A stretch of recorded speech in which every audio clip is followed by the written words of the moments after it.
जनाब थोड़े से इंस्टाग्राम पे फिर से एक्टिव हो गए। एक्चुअली तीनों भाई बहन इंस्टाग्राम पर एक्टिव हो गए। होना भी चाहिए भाई, इन्फ्लुएंसर है, कहाँ एक्टिव होंगे, यूट्यूब पर और इंस्टाग्राम। तो आज उनकी यूट्यूब की, इंस्टाग्राम की, दोनों की एक्टिविटी पर बात करते हैं। Hi friends, welcome back to my channel. Channel में न्यू है तो चैनल को सब्सक्राइब कर लें और साथ ही साथ बेल आइकन प्रेस कर दें, जिससे कि हमारा आने वाली वीडियो की नोटिफिकेशंस आपको पहले ही मिल जाए। तो जनाब ने Q&A की है, और जब भी जनाब फ्री होते हैं व्लॉग नहीं बनाते हैं, लेकिन Q&A करते हैं। और Q&A भी भाई साहब इनका बस स्क्रिप्टेड होता है, और घिसे पिटे 2-3 कुछ ही सवाल होते हैं जो रिपीटेशन में बस उन्हीं को ही वो लेते हैं, उन्हीं का ही वो जवाब देते रहते हैं। कुछ तो नए सवाल हो, क्या ऑडियंस अगर पूछ रही है, अगर वो स्क्रिप्टेड नहीं है, जेन्युइन है, तो क्या बस वही सवाल हैं लोगों के पास और कोई सवाल नहीं है? हालात बदलते हैं, जज्बात बदलते हैं, वक्त बदलता है, बट सवाल सेम रहते हैं। आपको अजीब नहीं लगता? मुझे तो बहुत लगता है। तो पहले बात करते हैं मैडम की। मैडम ने एक रील डाली है जो कि ऑफ कोर्स उनको एक प्रमोशन आया है। आपने मैडम का तो व्लॉग देखा ही होगा, तो कुछ व्लॉग की भी बात करते हैं। जैसे कि मैडम ने बिना वजह की भी स्क्रिप्टेड कर झूठ मूठ कर नाटक कर, जो कि अब पकड़ा जाता है, लोग पकड़ लेते हैं। क्योंकि वो बात नहीं है ना, मैं हमेशा से कहती हूँ, पहले कुछ चैनल हुआ करते थे जो पेपराजी चैनल हुआ करते थे, या मीडिया चैनल आप कह लो उनको। तो उनसे क्या होता था कि लोगों के वो जो भी सेलिब्रिटीज, टीवी एक्टर एक्ट्रेस हुआ करते थे, वो उनके साथ जाते थे, उनका डे आउट दिखाते थे पूरे दिन का।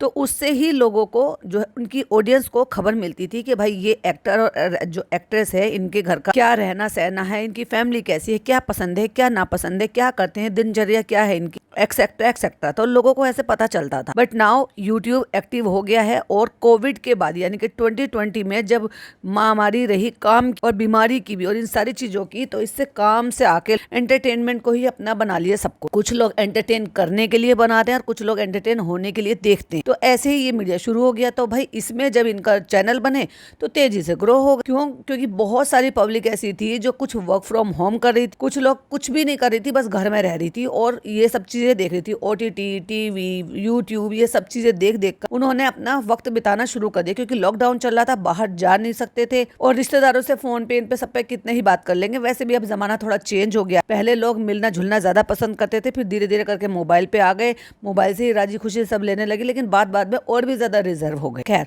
तो उस टाइम पर इन्होंने अपने चैनल बनाए, ग्रो की, लोगों को इनका लिविंग लाइफस्टाइल भी देखना था। अब कोविड में कैसे कर रहे हैं वो भी देखना है। फिर मैडम की वजह से लोगों ने इनको देखना शुरू करा, फिर तीनों के चैनल बन गए, और धीरे धीरे कर इनकी जो चीजें हैं लोगों को समझ में आने लगी, कैसे रहते हैं, कैसे खाते हैं, क्या करते हैं, क्या नहीं करते। और उनके देखने की वजह से जो इनको दिन रात की इतनी पॉपुलैरिटी मिली, व्यूज मिले, और व्यूज मिले तो पैसा मिला, डॉलर में वो भी। तो जब पैसा मिला अंधा, तो उसमें ये जो है सारे के सारे भाई साहब, इनकी आंखों में चमक आ गई डॉलर की। जब आंखों में चमक आ गई डॉलर की, तो उसकी वजह से इन्होंने ऊल जलूल हरकतें शुरू कर दी। ये भूल गए कि ये टीवी एक्टर एक्ट्रेस हैं, या इनको अपनी चीजों को फिल्टर कर रखना चाहिए। इन्होंने अनफिल्टर दिखाया भाई, अनफिल्टर। फिर चाहे घर में वो उनके पापा उसी साल में बीमार हुए थे, तो उनको पूरा हॉस्पिटल का दिखाना। मतलब ये भूल गए कि हम एक सेलिब्रिटी हैं। पहले हमें एक लिमिटेड चीजों को दिखाया जाता था, यानी कि वो भी किसी और दूसरों को। उसमें भी पता है आपकी शर्तें होती हैं कि आपको कितना पोर्शन दिखाना है, कितना पोर्शन छुपाना है। अब कहने को तो उस टाइम पर भी जब इनके घर में भी इस तरह से मीडिया चैनल ने कई बार बाइट्स ली हैं जाकर, रमजानों की भी इनके वो फोटोज हैं, जब तक ये लोग खुद व्लॉगिंग नहीं करते थे, यूट्यूब पर नहीं थे, तब तक की भी क्लिपिंग बाहर है, वीडियोस हैं। 8-9 साल पहले की भी बात, शादी में भी इनको कवर करने के लिए पहुंचे थे। तो ऐसी बहुत सारी क्लिपिंग होती है जो इस तरह से ली जाती है, बट आप सबकी इजाजत के बिना वो बाहर नहीं आती। क्योंकि आपको बताया जाता है, ऐसे ही अगर आप पॉडकास्ट रिकॉर्ड कर रहे हो, कहीं पर भी जाकर किसी को भी इंटरव्यू दे रहे हो, तो उसमें भी ये रहता है कि आप पर्सनल चीजें नहीं पूछोगे। अपने खुद के, आपके भी क्लोज होते हैं और उनको भी होते हैं, एंड देन वो पेपर साइन होते हैं, या फिर जो भी अग्रीमेंट होता है वो होता है, जिससे कि बाद में आप क्लेम ना करो, वीडियो ना हटवाओ। तो इनकी तरफ से भी सेफ रहता है, उनकी तरफ से भी सेफ रहता है कि आप हमारी कोई भी ऐसी बात जो मीडिया पर नहीं है उसको आप रिलीज नहीं करेंगे, या उससे रिलेटेड कुछ नहीं पूछेंगे, या जिस सवाल में हम कंफर्टेबल नहीं है वो सवाल आप नहीं पूछेंगे। तो ये सब चीज़ ऐसी होती है। तो जब सारी चीज़ों को आप फिल्टर करते थे और हो रही थी वो, तो अपने व्लॉगिंग में फिल्टर क्यों नहीं किया? इतना भाई साहब अनफिल्टर इन्होंने रायता फैला रखा है कि आज समेटे नहीं सिमट रहा।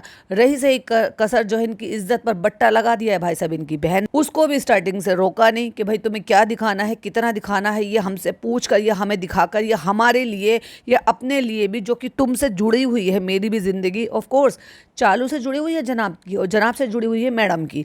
तो अगर वो फनी चालू और फनी अपने मायके वाले को, या अपने ससुराल वाले को, या अपने घर वालों को, या ननिहाल वालों को, या ददिहाल वालों को अगर दिखा रहे हैं, ठीक है, तो वो जाने अनजाने मैडम और जनाब से अपने आप कनेक्टेड हो जाता है। तो देखा जाए तो मैडम जनाब की आज जो ये हालत है उसका सबसे बड़ा हकदार जो है वो खुद उनकी बहन है, और दूसरे नंबर पर बहनोई है, क्योंकि बहनोई थोड़ा बाद में आया है। भले ही वो फीडबैक जो है या सपोर्ट वो पीछे से कर रहा था जब तक कैमरे पर नहीं आया था, बट यस वो शुरू से ही उसको दिमाग बंधा रहा था, अलग अलग उसको राय मशवरे देता था, और जिसके चलते चालू अपी 1 2 3 4 आगे बढ़ती चली गई और इनके पचके पचके पचके करती चली गई। तो इज्जत पे बट्टा लगाना, जैसे मैडम जो आज ट्रोल होती हैं, इससे पहले मैडम ने ये बनाया था तब वो कौन सा जमाना था, 2022 चालू की शादी नहीं हुई थी, गेट लॉस्ट वाला जो सीन हुआ था, आज भी उस चीज के लिए मैडम को ट्रोल किया जाता है। क्यों? क्योंकि मैडम को पता ही नहीं था चालू अपी ने मेरे पीठ पीछे कितना रायता फैला रखा। घर की वो छुपी दबी बातें जो बाहर निकाली है वो किसने निकाली है? चालू ने निकाली है। कैसे पुराना सामान देती है, ऐसे करती है, वैसे करती है, यानी कि वो बातें जो आज तक कभी भी व्लॉग्स पर आई ही नहीं, और अगर वो सोशल मीडिया पर आई हैं तो वो किसकी वजह से आई है? घर का भेदी लंका ढाए। बाकी सारा अपने कंटेंट बनाने के चक्कर में ननिहाल जाती है तो नानी का क्या हाल दिखाया है। जनाब का वो डायलॉग पीछे ही रह गया, खुश रहिए, प्यार बांटिए, छोटों को प्यार, बड़ों को ये फलाना डिमाका, वो इतना लंबा था मुझे तो आज तक वो याद ही नहीं हो पाया। बट वो इतना लंबा जो ज्ञान बांटते थे, उस ज्ञान की वजह से लोग आज उनको ट्रोल करते हैं। लेकिन हरकत किसकी है? ऑफकोर्स उनकी भी गलती है, क्योंकि ज्ञान तो तुम बांट रहे हो पर तुम कर कुछ नहीं रहे हो उसके लिए। बट उससे ज्यादा गलती चालू की है। लोग मुझे कहते हैं कि तुम मैडम जनाब के लिए थोड़ा सॉफ्ट कॉर्नर रखने लगी हो और चालू को तुम अच्छे से धोती हो। ऐसे कमेंट्स भी मुझे रेगुलर आ रहे हैं। एक ने तो बल्कि किसी और के पॉडकास्ट पे जाकर यही कमेंट कर दिया जिसका मुझे किसी ने स्क्रीनशॉट भेजा कि वो तो मैडम के लिए, चालू के लिए नेगेटिव पीआर करती है। नेगेटिव पीआर भी होते हैं, इस तरह से उनके अगेंस्ट वीडियो बनाई जाती है। भाई ना मैं किसी की दुश्मन हूँ, ना थी, और होंगी भी नहीं इंशाल्लाह, क्योंकि मैं कोई दुश्मनी नहीं कर रही हूँ किसी से। बस जो चीजें मुझे कॉल आउट करने के लिए मिलती है, जिसके भी व्लॉग में मिलती है उसके व्लॉग में मैं कॉल आउट करती हूँ। बाकी ना किसी के लिए हेट है और ना होगा। जो ज्यादा मौके दे रहा है उसके टॉपिक पर बात होती है, और ये आप सबको भी पता है कि मैडम जनाब अभी काफी टाइम से, जब से एक्चुअली मैडम का 1-1.25 साल से वो बीमारी का पता चला है, उन्होंने चीजें थोड़ी लिमिटेड कर दी है। यस, पूरी 100% तो सही नहीं करी है, बट यस चीजें उन्होंने लिमिटेड कर दी है। प्लस लोगों की थोड़ी सिंपैथी भी, अब चीजें ही उन्होंने कम कर दी है, बातें ही उनको, हरकतें ही उनकी कम हो गई है। तो अननेसेसरली तो किसी को जबरदस्ती आप कॉल आउट करोगे नहीं। बट यस, जब कोई भी बात मिलती है इस तरह की, जैसे कि अभी रिसेंट उन्होंने जो एक थेरेपी का नाम गलत लिख दिया, जिसके लिए ये बातें हो रही थी, ऑफ कोर्स मुझे बहुत ही ज़्यादा बुरा लगा था, क्योंकि पर्सनली मैंने उन लोगों को तड़पते हुए, उन लोगों को इन सब चीज़ों से जूझते हुए और उस दुनिया से जाते हुए देखा है। तो मुझे पता है कि मैडम ने क्या बोला था, क्या किया है, क्या दिखाया है, उस पर मैंने उनको कॉल आउट किया था। आगे कोई मौका मिलेगा तो डेफिनेटली कॉल आउट करूंगी, नहीं मिलेगा तो जबरदस्ती मैं ऐसा कुछ करती नहीं हूँ। चालू अपी से पूरी उम्मीद है कि चालू अपी अपने आप को सुधार नहीं सकती, क्योंकि चालू अपी का यही कंटेंट है कि तुम डाल में पात, जब जो चीज़ पॉडकास्टर बोलेंगे मुझे उसका उल्टा ही कर दिखाना। एक तरफ वो बच्ची को, लहर को जबरदस्ती के कपड़े लेने नहीं दे रही थी और उसको जबरदस्ती इस बात को कह रही थी कि सूट सलवार नहीं लिए, ये नहीं लिया, वो नहीं लिया। दूसरी तरफ पहले ऐसे कर रही है और दूसरी तरफ दिखाने के लिए कह रही है कि वेस्टर्न पे ही हम तुम्हें हिजाब पहनकर दिखाएंगे। अरे तुम एक तरफ तो तुम सूट के लिए कह रही हो तो लोग कह रहे हो कि उसको उसकी पसंद के कपड़े लेने दो, दूसरी तरफ एकदम उलट करके कह रही है कि अब मैं हिजाब लेने दूंगी, अब ये हिजाब लेगी, वेस्टर्न कपड़ों पे भी हिजाब ले लेते हैं। भाई खुद को देखा है कभी? तेरी आँखिया का यो काजल, सबको याद होगा वो गाना। कितनी एकदम स्लिम फिट उसने जो है जिम वेयर पहना हुआ था और हिजाब के नाम पे बस जो है बाल लपेटे हुए और जबरदस्त ठुमके लग रहे। तो पहले खुद को देख लेना चाहिए। मैं मानती हूँ कि वो बीता हुआ जमाना है, लेकिन अगर तुमने कुछ किया है तो भाई तुम दूसरे को क्यों रोक रहे हो? अब उसकी उम्र है, उसको पहनने दो उसकी पसंद का। जब तुमने अपनी पसंद का पहना है तो उसको भी उसकी पसंद का पहनने दो। लेकिन ये होता है भाई, जब इंसान अपना वेट बढ़ा लेता है, ओवर वेट हो जाता है, वो क्या करता है, ऐसे ऐसे कपड़े पहनेगा जिससे शरीर ढकेगा। पिता को देख लो, जब थोड़ी कम थी वैसे अब जितने वो शादी के टाइम थी ना, मुझे ऐसा लग रहा है कि शादी के टाइम से भी उसने शायद वेट कम ही किया है। तो जब वो कम थी तो सब तरह के कपड़े पहनती थी, खूब टिकटॉक बनाना, ये सब करना, खूब हो हल्ला मचाना। उसके बाद जब उसने कंसीव किया, वेट पुट ऑन हुआ धीरे धीरे करके, तो भाई साहब उसने पहले हिजाब ले लिया, ठीक है। हिजाब के बाद उसने इतना कवर करना शुरू कर दिया चालू पे की तरह से, घुटनों तक का जो नमाज का दुपट्टा होता है पूरा कवर करने वाला, जिससे कि आपकी बॉडी शेप अजीब ना दिखे और वो कवर हो जाए, वो पहनना शुरू कर दिया। बन गई भाई हिजाबी। और धीरे धीरे जब वहां से अपने पति से जो भी बात हुई और उसके बाद जब उसका हिजाब धीरे धीरे करके छोटा होता गया, हटता चला गया और आज की डेट में सिर्फ हेड कवर करके और पीछे को फिकने के लिए रह गया है। बस सीना खुला रखो, सामने से लूज कपड़े पहनो या फिटेड कपड़े पहनो, सूट पहनो या शर्ट पहनो, बस हेड कवर कर लो। उसके हिसाब से भी ये हिजाब है। अभी इस्लाम में इसको हिजाब कहते हैं। कोई मुझे बता दो, अगर हिजाब ले रहे हो तो प्रॉपर लो, नहीं लेना है तो भाई हटा दो। ना तो आपको किसी ने इस चीज के लिए फोर्स करा कि आप हिजाब ले लो, दोनों की बात कर रही हूँ मैं, दोनों चड्डी बड्डी जो है दोनों, मतलब पिदा और मैडम ये चालू, और ना ही आपको किसी ने हटाने के लिए फोर्स करा। आपने अपनी मर्जी से लिया, अपनी मर्जी से जब आप ऐसे कर रहे हो तो उससे तो अच्छा है कि तौहीन ना करो, भैया हटा दो, सीधा डंके की चोट पे आकर बोल दो कि भाई अब हमसे हिजाब कैरी नहीं हो रहा, अब हम नहीं करेंगे, पर बेअदबी ना करें ऐसे कर दूसरी लड़कियों को डाउनग्रेड करते हुए और तुम लड़कियों को इस तरह से इन्फ्लुएंस कर रहे हो कि हाँ ये भी एक हिजाब का तरीका है। नहीं भाई, ये हिजाब का तरीका नहीं है। हिजाब का तरीका वही है कि आपने पूरा कवर किया हुआ, आपकी गर्दन नहीं दिखनी चाहिए, आपके आगे पीछे का जो भी आपके वो हिस्से है उसको कवर करके रखने चाहिए। पीछे से यानी कि आपके पूरे बाल, हेयर सब कवर होने चाहिए, आगे से आपका सीना सारा कवर होना चाहिए। ये इस्लाम में लिखा हुआ है, इसीलिए ढीले कपड़े पहनने का आया है, जिससे कि किसी भी गैर महरम की आप पर नजर इस तरह से ना पड़े। बुरके का मतलब भी वही है। खैर, तो अब उसने पूरा ये सब कुछ करके दिखा दिया, तो मुझे ऐसे पूरी उम्मीद है कि चालू अपी आने वाले जब तक ये इसका यूट्यूब का करियर रहेगा वो नहीं सुधार ला सकती, वो फिल्टर नहीं कर सकती अपने कंटेंट। थोड़ा बहुत कम ज्यादा कर देगी पर फिल्टर नहीं करेगी बिल्कुल भी, क्योंकि उसको पता है रेज बेट से ही व्यूज आते हैं, कमेंट्स आते हैं और उसी से ही मेरी जो यूट्यूब की दुकान है ये चलती रहेगी। और साथ में तो आप सबको पता ही है कि उसका जो लाइफ पार्टनर कम है और इसका बंटाधारी ज्यादा है। जब तक वो इसकी जिंदगी में यहाँ नहीं आया था और कैमरे पर आकर उसको ये सब चीज करने के लिए प्रेरित नहीं किया था, तब तक वो अपनी गलती भी एक्सेप्ट करती थी, चीजों को ठीक भी करती थी, लोगों की बात भी मानती थी और ये चीज लोगों को बहुत पसंद आती थी। एटलीस्ट अगर हमने किसी चीज के लिए कॉल आउट किया है तो चालू अपनी अगले वाले व्लॉग में आकर उसको बोलती थी और बताती थी और उसको सुधार भी लेती थी और बोलती थी मुझे ये हो रहा है, मुझे वो हो रहा है, फ्रेंड्स आपने ऐसे कहा, फ्रेंड्स आपने वैसे कहा, मैंने ऐसे कमेंट दिया। अब तो ढीठ हो चुकी है पूरी तरीके से, इसीलिए लोग अब भर भर के उसको कमेंट बॉक्स में ही क्रिटिसाइज करते हैं।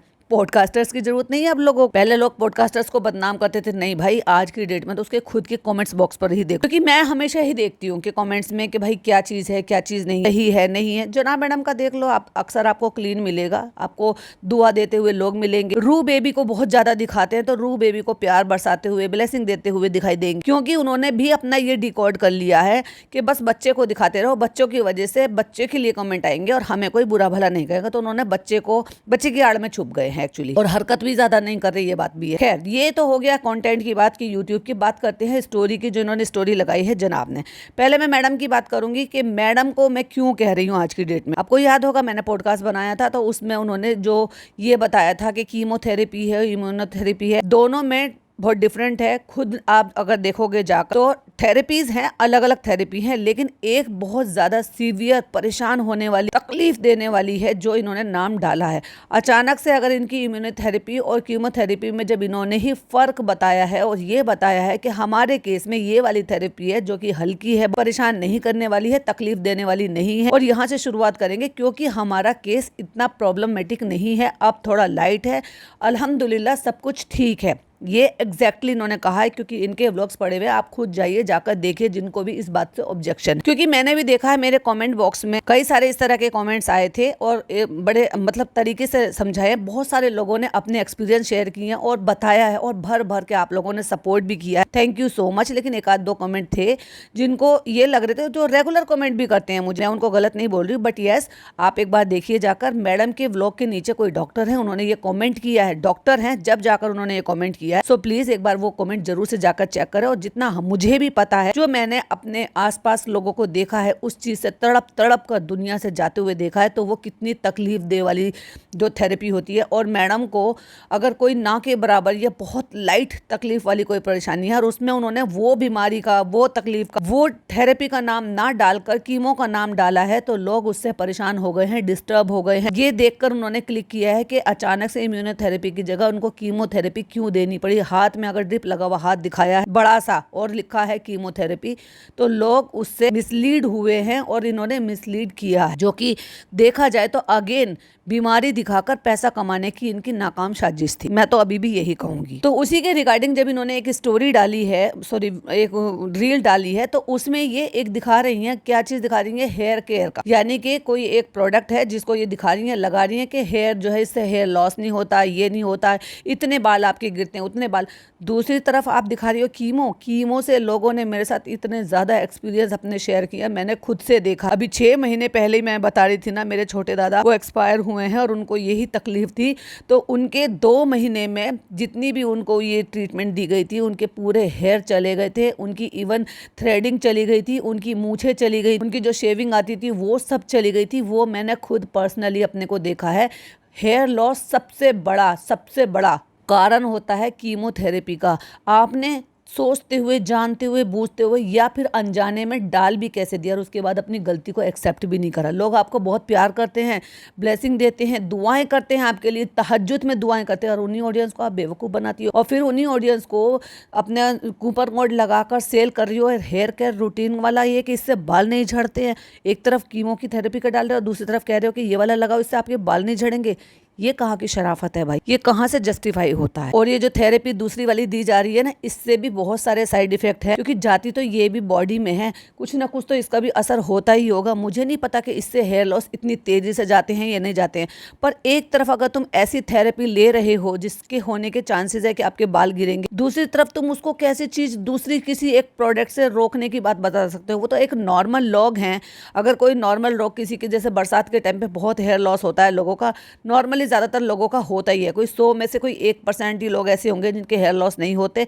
बट यस, बरसात में ये जो मौसम होता है ना, इसमें तो हेयर लॉस होता ही है। आप उनके लिए सेल कर रहे हो या कोई ऐसा बता रहा है तो बात अलग है, लेकिन तुम अपना एग्जाम्पल दे रहे हो और ये कह रहे हो कि मेरा कूपन कोड लगाओ और फिर ये पाओ और मुझे दलाली मिलेगी या मुझे कमीशन मिलेगा। दलाली उसी को बोलते हैं, कमीशन लेने को हिंदी में दलाली ही बोलते हैं। तो ये तो कहीं की भी भाई इंसानियत नहीं हुई ना, ये तो धोखाधड़ी वाली बात हुई ना, और ये जस्टिफाई भी नहीं होता। अभी कल को हिना खान ने सारे बाल चले गए थे उन्होंने पूरा क्लीन शेव अपना हेड करा लिया और उसके बाद उन्होंने अपने लिए एक विग बनाई थी। वो अगर ये प्रोडक्ट बोले कि मेरे बाल इससे आ गए हैं या मेरे बाल आ रहे हैं और मेरी थेरेपी चल रही और तुम ये तेल लगाओ, मेरा कूपन कोड लगाओ, ये लोशन लगाओ, ये करो, तो क्या जस्टिफाई होगी? वो भी कॉल आउट होगी। और मैडम ने जो स्टोरी डाली है वो कहती है, ये देखिए बाल काट कर दिखा रही, ये देखिए एक भी हेयर स्टैंड नहीं है। और हमारे जो है ना स्ट्रेस का, सोचने का, हमारी इन सब चीजों का असर हमारे बालों पे बहुत पड़ता है, लेकिन ये तो आप बता नहीं रही हो कि आपके ट्रीटमेंट का भी एक हिस्सा, ऐसे में हेयर फॉल होना, हेयर थिनिंग होना एक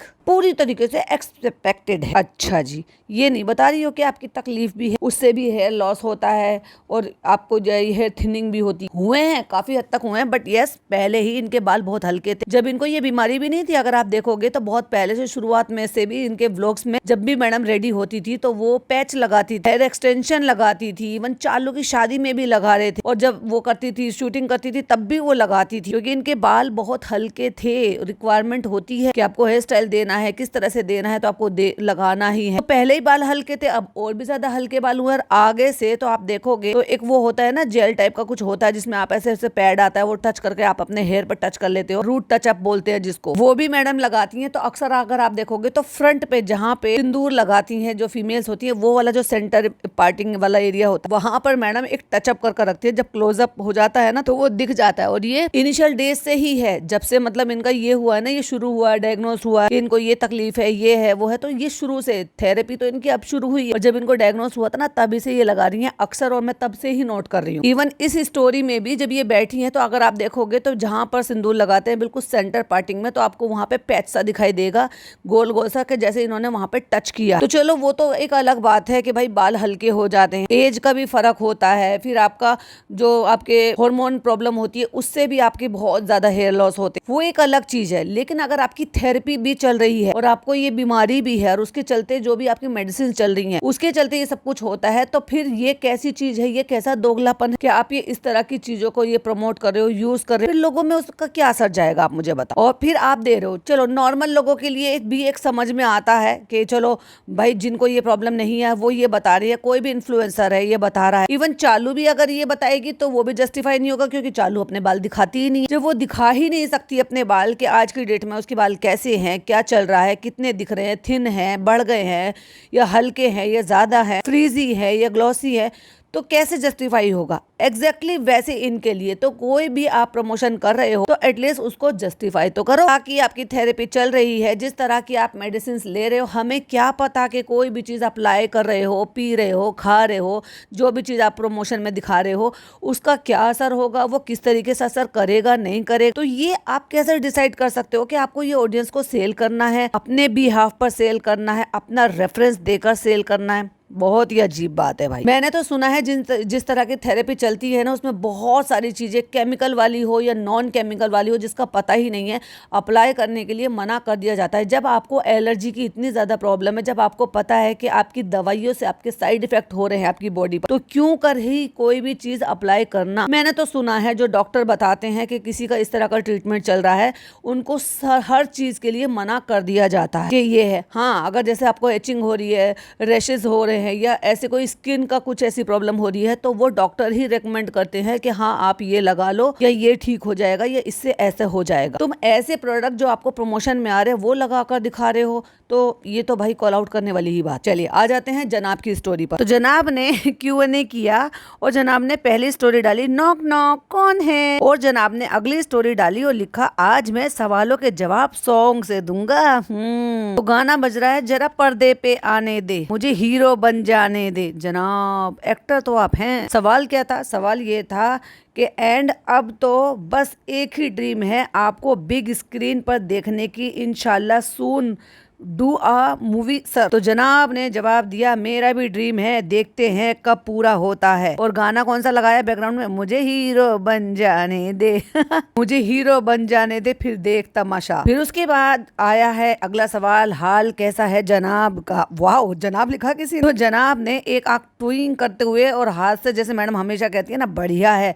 वैसा वाला इमोजी बनाकर और गाना कौन सा लिख दिया, बाकी सब फर्स्ट क्लास है। एंड देन उसके बाद सवाल है, अभी जिम वाले पिक लगाया है, कमाल के दिख रहे हो आप। जनाब ने उसमें हाथ जोड़ लिए 3 बार, हाथ जोड़े हाथ जोड़े हाथ जोड़े और उसके बाद गाना कौन सा है बैकग्राउंड में? बड़े मियाँ दीवाने ऐसे न बनो, हसीना क्या चाहे हमसे सुनो आवाज बहुत बुरी है लेकिन फन मस्ती में बना रही हूँ। करके वर्जिश बनो जवां, ये वाली लाइन थी। उसके बाद अगला सवाल, रू बेबी के लिए रूहान से आप कितना ज्यादा प्यार करते हो। क्या बकवास है ये, किसने पूछा है? कौन है ये सवाल, किसने ये पूछा?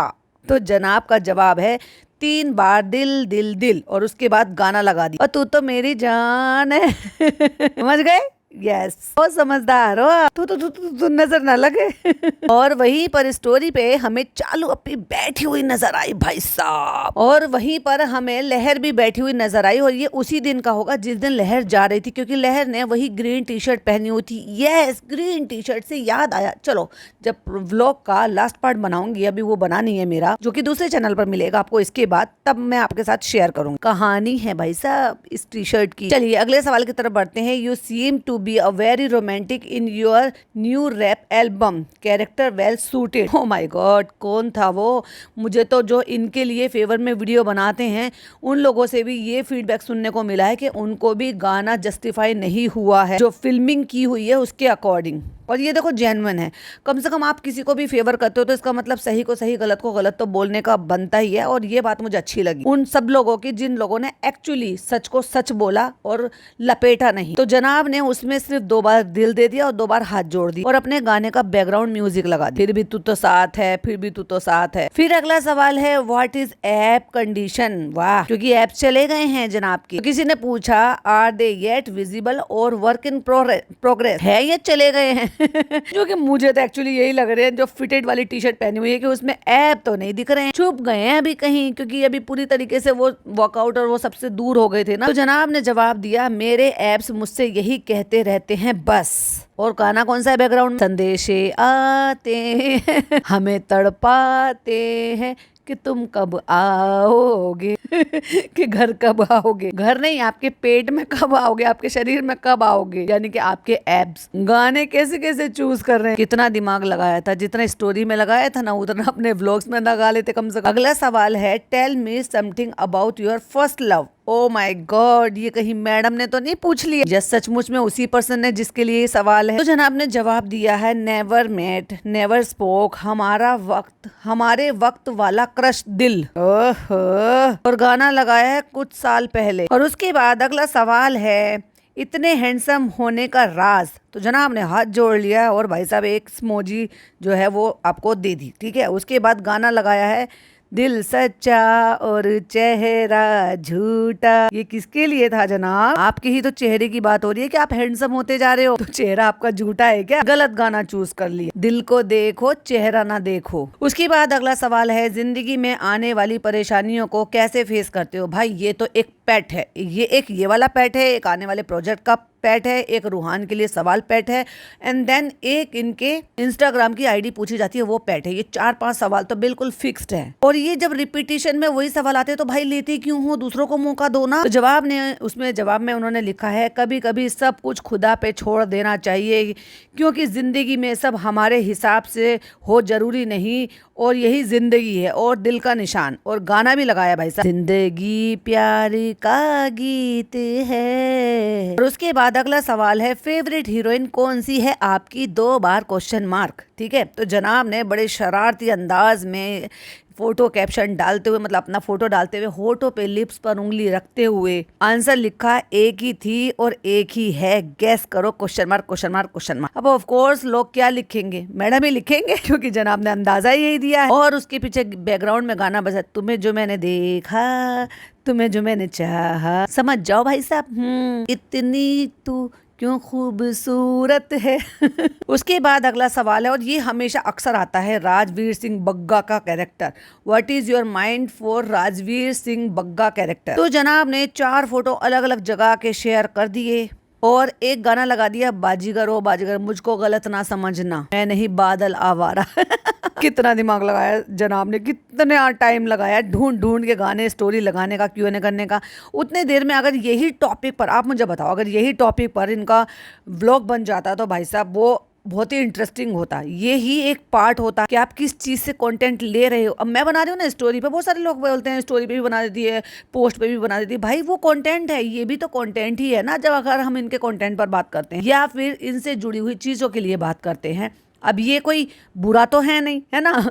फन मस्ती में अगर कंटेंट बनाया जा रहा है, ये मेरा काम है, क्योंकि मैं कंटेंट क्रिएटर, तो मैं कहाँ से कंटेंट ले रही हूँ, कैसे ले रही हूँ, वही उनको भी देखना चाहिए और बना देना चाहिए। मेरे ख्याल से तो बहुत ही इंटरेस्टिंग हो जाएगा। खैर उतनी समझ उनमें नहीं है, तो मैं क्या कर सकती। जो गाने ये लगा रहे हैं कॉपीराइट आ जाता है, वही गाने, यानी कि ये सारे सवाल जनाब अगर आप सुन रहे हो ना, तो ये सारे सवाल उठाओ, ऐसे Q&A करो और उसका इंस्टाग्राम पर नहीं, उसका बनाओ अपने चैनल पर, और खुद से गाकर एक्टिंग करके, हो सकता है भाई आपका टैलेंट नजर आए लोगों को और मजा भी आए देखने में, और वो पड़ा रहेगा, फिर आगे ऐसे ही कंटिन्यू करने को मिलेगा और आपको कंटेंट भी मिल जाएगा, और आपको अपने बच्चे पर पूरा का पूरा ब्लॉग बनाने की भी जरूरत नहीं होगी, जहां आपका खुद का टैलेंट दिखाई देगा। ट्राई कर देखना, जो गाने आपने ढूंढे ना, वही गाने आपको ढूंढने हैं और सिर्फ आपको अपने अंदाज में गाना है और एक्शन करना है। उसके बाद एक स्टोरी शेयर करी है, इसमें कोई बैठा है, पढ़ रहा है, उसकी किताब आगे रखी हुई है और उसमें और जो लैपटॉप है या टैब है उसमें जनाब का गाना चल रहा है। वाह यार, पढ़ते हुए बच्चे जो है स्टोरी शेयर कर रहे हैं, वो पढ़ने की बजाय इनका गाना देख रहे हैं और जनाब उसको रीशेयर करें। वाह वाह, ताली बजाओ ताली बजाओ। जिसमें जनाब जो है ऐसे दिखा रहे हैं 2 बार दिल भेजकर और हाथ के इशारे से बढ़िया है। और फिर एक अगला क्वेश्चन है, 1 line for 20 year old struggling girl. जनाब ने उसको दोनों हाथों से जैसे ब्लेसिंग देते हैं वैसे वाला हाथ जो खड़ा कर देते हैं वैसे वाले हाथ दिए हैं और पीछे से बैकग्राउंड में गाना बजाया, हम होंगे कामयाब एक दिन। और उसके बाद जनाब को कुछ सूझा और फिर उन्होंने जो क्वेश्चन है उसके लिए एक क्वेश्चन है, 1 song for all strong women who are silently fighting from everything. लगता है कि शायद ये मैडम ने सवाल पूछ लिया होगा या उनको आइडिया दे दिया होगा कि इस तरह का एक क्वेश्चन जो है वो लिख दो या मैं लिख देती हूँ और तुम उसका जवाब दे दें। तो गाना जनाब ने बैकग्राउंड में बजाया है, रुक जाना नहीं तू कहीं हार के, किशोर कुमार का। और एक जो है अच्छे से एक लिखा है, पूरा कैप्शन लिखा है कि जो औरतें जो हैं वो उस बैटल से साइलेंटली लड़ रही हैं, ट्राई कर रही हैं, ऐसे करके बहुत सारी बातें मतलब वो लिखी। ऑफ कोर्स ये मुझे लग रहा है मैडम ने लिखा होगा डेफिनेटली। उसके बाद एक और क्वेश्चन है, क्वेश्चन क्या है पता नहीं, मुझे तो क्वेश्चन समझ में ही नहीं आता, क्या लिख देते हैं और क्या जवाब दे देते हैं।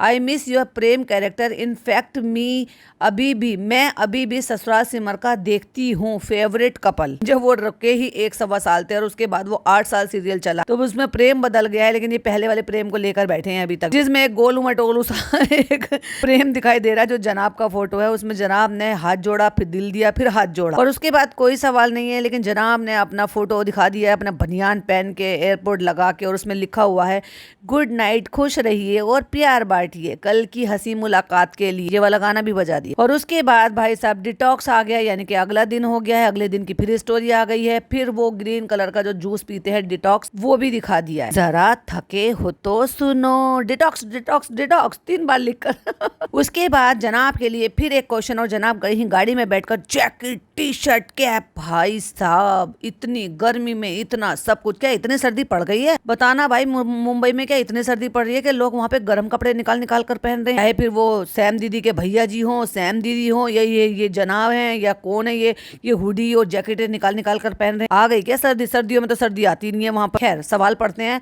Lockup and alliance and big boss, कहीं पर भी आ जाओ भाई, यूट्यूब फैमिली वेट कर रही है। अब भाई यूट्यूब फैमिली वेट कर रही है, कोई उनको बुलाएगा तभी तो वो जाएंगे ना। तो जनाब ने गाना लिखा है, ये दुनिया ये महफिल मेरे काम की नहीं। क्यों भाई जनाब, सारी दुनिया जा रही है, एक्टर एक्ट्रेस सारे के सारे जा रहे। Even Ram Kapoor, the great Ram Kapoor, भाई एक्टर के बादशाह कहा जाता है उनको। जब वो अच्छे खासे हेल्दी थे, मोटे थे तब भी, और आज जब वो स्लिम हो गए हैं, कम हो गए हैं, फिट हो गए हैं, अभी भी भाई मैंने सुना है अपने टाइम के टीवी और उसमें वो सबसे हाईली पेड कंटेस्टेंट हैं, यूं कह लो एक्टर हैं। इतनी सारी मूवीज करी हैं उन्होंने, वेट के साथ भी और वेट के बाद भी काम कर रहे हैं। सब जाते हैं, आप क्यों नहीं जाते हो? मतलब या तो आप में कॉन्फिडेंस नहीं होगा, मैं तो यही कहूंगी। और ऊपर से ये गाना लगा दिया। और आरती बहन जी जो वो हंस रही हैं इस बात पर, क्योंकि वो उनकी मैनेजर, उनको पता है कि उनको किस बात का डर है, क्या फोबिया, ये दुनिया मेरे काम की नहीं।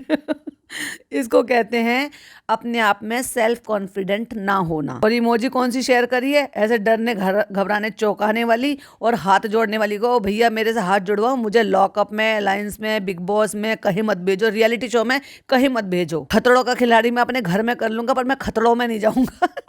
खतरों में समझ जाओ। और उसके बाद उनके जो सिंगर हैं उन्होंने अपने गाने को, आई थिंक ये राजस्थान है क्योंकि ऐसे ही पुराना दिखाई दे रहा है, क्योंकि वो शायद वहीं से बिलोंग करते हैं, तो टूटे फूटे से घर दिखाई दे रहे हैं, पहाड़ी इलाके दिखाई दे रहे हैं। तो वहाँ पे वो एक जगह पे खड़े हुए हैं जहाँ उन्होंने अपनी रील बनाई हुई है, उसको उन्होंने रीशेयर किया हुआ। उसके बाद किसी ने लिखा है, hi you have got a beautiful smile माशाल्लाह। अब ये सवाल है क्या? फिर भी ले लेते हैं लोग, पता नहीं Q&A में होता है सवाल पूछना, ना कि अपनी खुद की तारीफ करना। चलो आगे वो जवाब लिखते हैं, और फिर हमने भी खुद की तारीफ कर ही ली। और गाना लगा दिया, हंसता हुआ नूरानी चेहरा, आली जुल्फे रंग सुनहरा। काली जुल्फे तो नहीं है, अब तो आपने ब्राउन कर ली हैं। तो भाई ये थी जनाब की स्टोरी, मैडम की रील और इनके व्लॉग्स के कुछ पॉइंट्स जो मैंने आपके साथ शेयर की। आई होप आपको वीडियो पसंद आई हो सकता है आपको अच्छी लगी, जैसी भी लगी हो प्लीज कमेंट में जरूर बताना। वीडियो पसंद आए तो लाइक शेयर कीजिएगा, चैनल पे पहली बार आए हैं तो सब्सक्राइब कीजिएगा। फिर मिलती हूँ एक और नई वीडियो, नई अपडेट के साथ। टिल देन बाय बाय, अल्लाह हाफिज, टेक केयर।